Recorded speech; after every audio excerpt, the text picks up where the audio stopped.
Hello everybody and welcome back to the HSCWB challenge. Today I will be attempting to complete it in Hokkaido on master difficulty, and the difficulty will definitely be made apparent as shown later. As a quick reminder of the HSCWB rules on screen now, my silent assassin rating is required to stay green, no guns, no subduing anybody, no property damage, only emetic poison, and disguises only from reasonable places. Also, I'm not allowed to actually kill or knock out any NPCs, so pacification and just outright getting rid of someone is not on the table.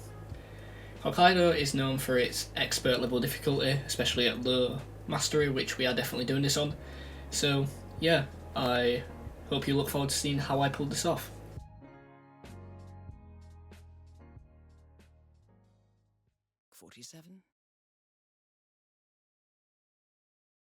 I just want to say before I start this video off, this challenge awoken a misery inside me that I never knew was hidden deep down.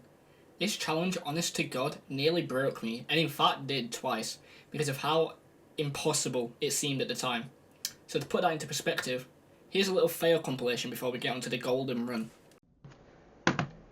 The inconsistency regarding the sightlines of NPCs within this game will never fail to actually amaze me, because please tell me why.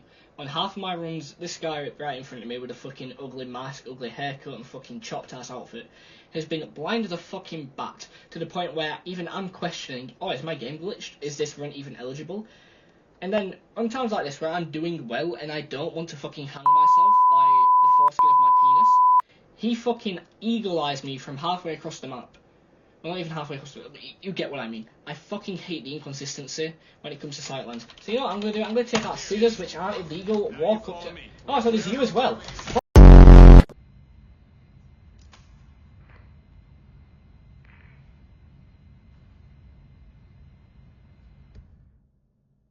What the fuck?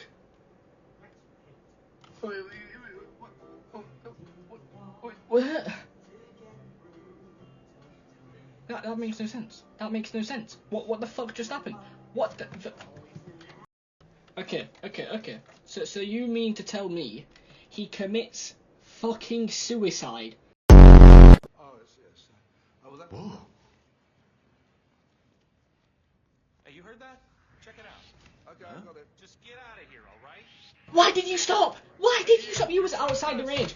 I literally know the fucking perfect pixel on when you are outside the range to hear it, so why the fuck are you outside? Just stood there, waiting.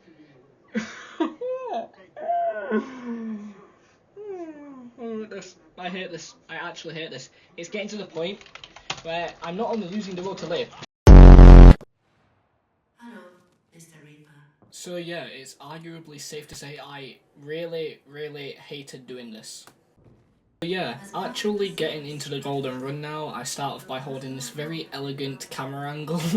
I did this for a lot of runs for some reason. I really just want to make it look better in editing, to be fair.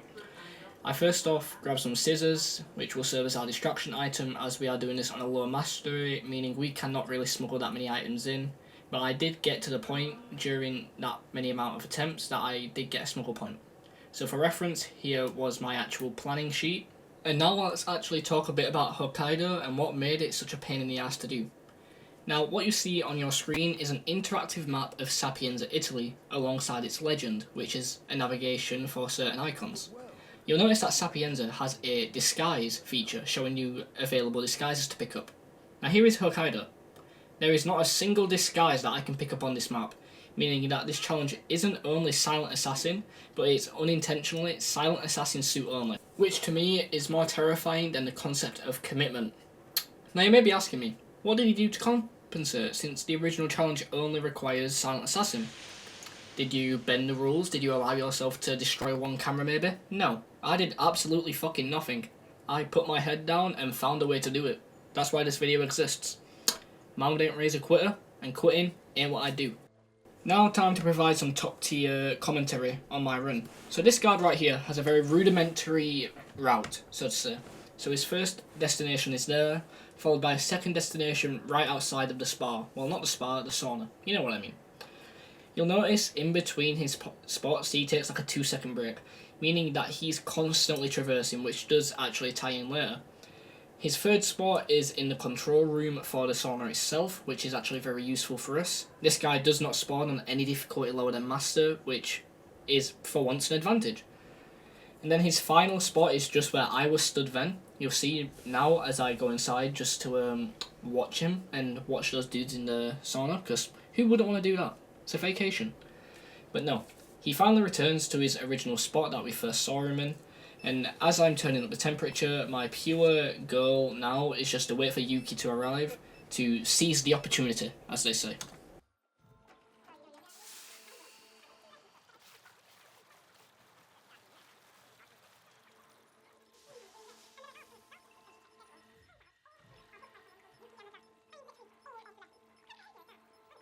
And enter Yuki. Now you may be wondering, oh, if she's going to go to the sauna, with that guard constantly revolving around that route, how are you going to get the time to kill her? Do not worry, young Padawan. I have a procedure in place. Now, amongst that whole sped up segment, you may have noticed that I did pick up a can, which I am now going to throw, because throwing cans is very cool. Here's the evidence of me taking said can. Now, you don't mind if I take this, do you?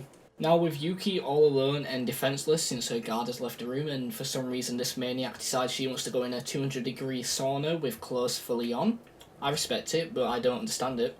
I sit there and wait like the apex predator I am for the prompt to show up. And now one thing I do want to mention is that on multiple attempts of this, for some reason the door is bugged out, and yeah, the prompt doesn't really come up all the time, which is really weird. But safe to say, Yuki's dead. Slipped and fell in the sauna. It were too high for her. GG's. Totally an accident. Don't look into it. Even though I wanted her as my defense lawyer if this went wrong, I sadly have to leave the premises as I now shift my focus towards getting my actual smuggled possessions, which, if you don't remember, out of all the options I could have chose, I chose 3 beautiful coins. Not a gun, not a melee, not any tools that could be useful. I chose 3 coins. Because that's all I can really choose. As I make it to the edge, I don't intend to follow in the Doctor's footsteps, but it might look like it from an outside perspective. But what I do want to say is, every map on this game is absolutely fucking beautiful. Apart from Colorado, that place looks like shit. But no, I climb down and make my way all the way down to this tiny little window here. And now, one thing I will disclaim here, one of the rules I have gets a bit iffy-wiffy here. You see, I take this neurochip, and I intend to fully give it back, like, replace it, due to the fact that there is no witnesses here who could say that it was stolen. But due to the fact that this is technically an intel item, the game prohibited me from dropping it, and I did not know. So, yeah, we're gonna have to live with that. Now we take a quick detour to see how a psychopath showers. Awful music, no clothes, and showering in boxers. Not even 47 himself could think of the horrors that must go on in this man's mind. But no, I go to the bathroom and collect my trusty, handy coins. Some pick up silver ballers, some pick up explosives. I pick up coins. Fucking coins. So as I screw my way upstairs like the little rat I am, just in a nice elegant suit, so call me a landlord, let's just, let's take a second to actually analyse the situation that I'm in. This floor contains exactly 10 individuals, 6 of them being armed guards with heightened awareness due to the difficulty, giving me a 60% hostile ratio. Of these 6, precisely 2 of them patrol almost impeccable routes, giving them an optimal surveillance coverage, giving them an advantage, alongside with 2 security cameras, leaving blind spots to be minimal, and due to my restrictions not being able to break them, gives them yet another advantage. The remaining 4 are medical staff following predictable routes. However, one of them is the subject of the remote I carry, who is truly going to be my key to the heart, which I need to destroy for the assassination. Given these parameters, the probability of a successful target elimination, 20%. The probability of achieving this while maintaining complete stealth and surviving undetected, 5%. But fuck it, we ball. I start by throwing this coin over there to have these 2 dumbasses turn around, and I quickly make my way towards the actual hallway itself. Now I've got to be quick here because there's this one guard who stands in the corner, and he is truly the bane of my existence. See, you'll see him right there. I can't see him, but he can see me. It's a law of bullshit that I do not want to follow. Now, this was one of the runs where I thought it was going to end badly because this guy was taking a bit longer than he should have. But luckily for me, this was the run. So I started by actually triggering the medicine, which will make this guy go loopy, and he goes like very happily manic, and it's really weird to see, especially when we're actually in the organ room with him. Then I wait here for a while just to get him to brush everybody off, and that very, very nice sweet sound plays to let me know that I've done that eventually.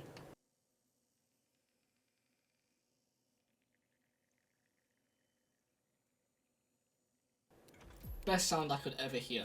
Now, a lot of this second part really was just me sat there waiting, so it was more of a matter of timing, and that is what screwed me over in a few runs. I do realise that now in hindsight.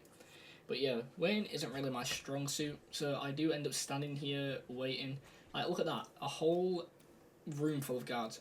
But I've got to wait for this guy to actually start and walk down the hallway for me to advance. But I can't even start them because I need that door to close, or those two are going to rat me out immediately. So here we go.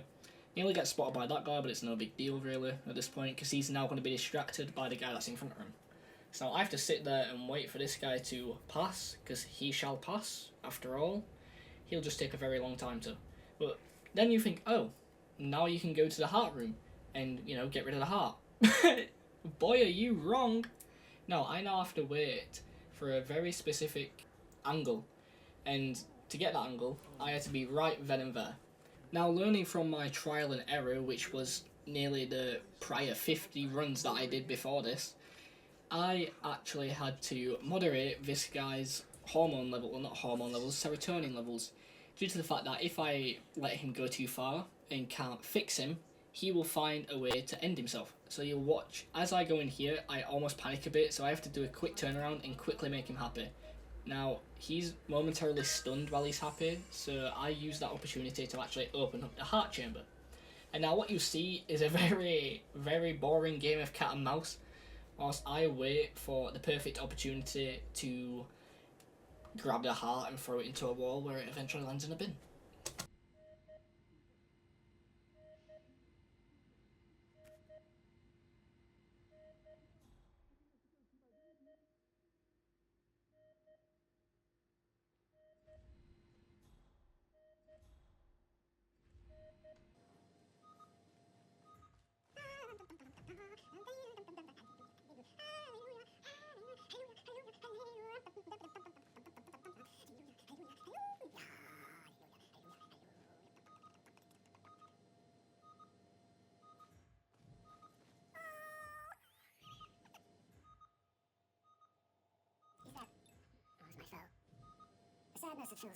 After momentarily making him depressed, I sit around and wait while this guy has a full mental breakdown in what seems to be his trophies, is what I call them, and then I stun him once more, grab the heart, slam it against the wall, boom, bap, bada bap, boom, done. And this guy, when he comes back, he doesn't even start tweaking. Well, he does, but not tweaking in a bad way. This guy's genuinely whimsical at the fact that the heart's disappeared. Which, now looking back at it, if there was an investigation, he would more than likely be framed due to his erratic nature and the fact that he was the only person in the room with the heart. It's at this point where I decide to use the blessed save, and it does come in handy a lot, to be honest. I stun him one final time, and this is it. This is the final stretch. Like, quite literally, this is, like, the end game. I wait for him to start and stop being depressive, let him become happy again, wait for the camera, and then slyly sneak my way past. And now, all that's left is to just reverse engineer my entrance by, you know, doing the same techniques I did coming in.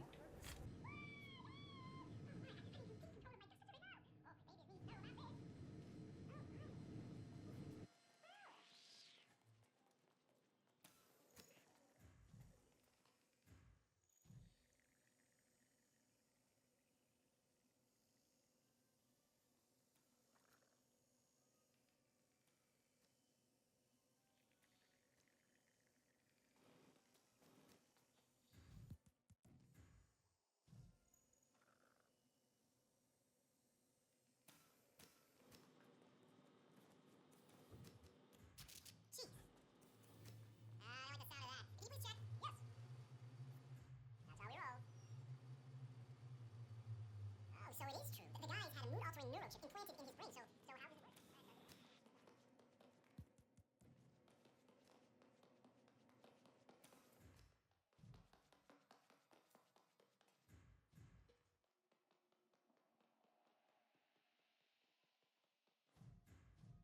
Also, I just want to say this challenge would not be able to have been completed without this moment here. Because not only am I confused, I don't know whether this was a glitch or not, but no matter what it was, it saved me.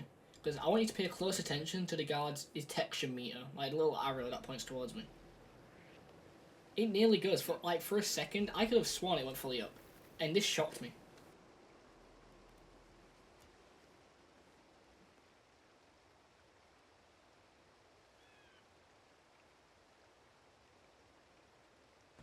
Honest to fucking God, I have no idea how that just happened. The bar went fully up. The sound cue played. You know, I've been blessed. I'm not gonna argue when I've been blessed. Nah, not after the amount of tries this took. Boom. Oh. I can't drop it. No, nobody's gonna notice anyway. The guy's gonna get arrested. Prime example of how much of a monster I can be right there, folks. Ignore all the cold-blooded murder I've done without changing a single facial expression. Nope, I just framed a man who just had surgery to alter his mental state with the click of a button. Well, who really cares at the end of the day? So, yeah, to be quite honest, I was baffled. Like, this took so many hours to perfect, to the level that I did it. And I was memorized. I honestly couldn't believe that I did it, given the chances, the probability, the estimations, all the work that went into this was the payoff that you are seeing right now. I was more than happy with myself, but we'll see that there is one last challenge in my midst. Oh, be for real, definitely not that. No, my final challenge came in the manifestation of one last enforcer. IO Interactive's way of saying fuck you on the way out. But luckily I kept my scissors. Without them, this run would have been at least 5 minutes longer of me trying to find an item to throw.